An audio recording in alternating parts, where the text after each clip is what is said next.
August 4, 1994. Camp Shamrock, Tibnin, South Lebanon. Like a stream of red ellipses, machine gun tracer rounds arched lazily across the inky night sky.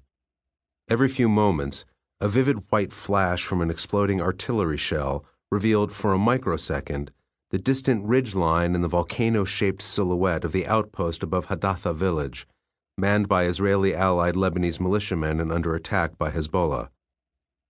This was my first view of the fighting in South Lebanon, and I was watching it with a cup of coffee alongside several Irish United Nations peacekeepers. The location of the Irish battalion's headquarters granted it a clear southward view across a shallow stony valley to the ridge that marked the edge of Israel's occupation zone. To me, the battle unfolding a mile and a half away was a confusing kaleidoscope of colored lights and loud bangs. To the Irish officers, however, this was purely routine, an event they had witnessed many times. They sipped coffee, nonchalantly discussed where Hezbollah's mortars were probably located, and remarked on the improving accuracy of their bombardments. This minor attack, recorded by the UN mission known as UNIFIL, in one of many soon-forgotten shoot reps, came during a period in which Hezbollah was gradually shedding its Lebanese civil war image as a shadowy band of kidnappers and suicide bombers, and emerging in the public eye as a resourceful guerrilla army recording a growing number of battlefield successes against the Israeli occupiers of southern Lebanon.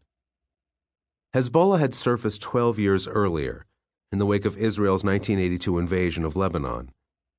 Few would have guessed at the time that this ragtag group of Shia militants, who drew guidance from Iran's Ayatollah Ruhollah Khomeini and inspiration from the martyrdom of the sect's founders 14 centuries earlier, would survive the civil war, let alone become the dominant political and military force in Lebanon 3 decades later.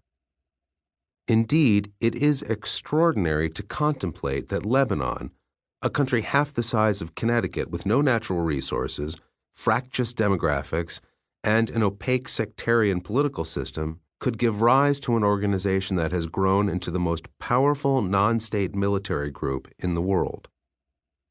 In late 1996, when I began covering the conflict in South Lebanon for the Daily Star, Lebanon's English-language newspaper, Hezbollah's post-Civil War military evolution was fully underway.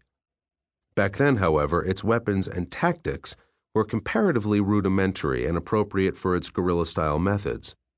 It was a conflict largely overlooked by the rest of the world, which had lost interest in Lebanon once the last Western hostages were released in the early 1990s, but it was a fascinating conflict to observe nonetheless.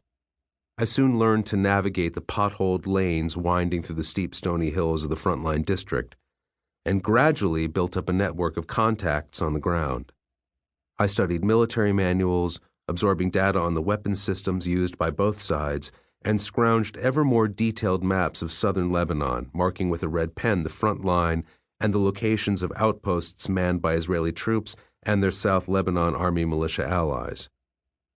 There was an element of the routine about Hezbollah's deadly roadside bomb attacks and the daily mortar barrages of Israeli and SLA outposts. Sometimes I would sit on the flat roof of the restored Crusader fortress in Tibnin and watch the puffs of smoke from mortar shells blossoming against distant SLA compounds and hear the metallic crack of exploding Israeli artillery rounds. It was easy to be lulled into a false sense of security by these daily tit-for-tat exchanges.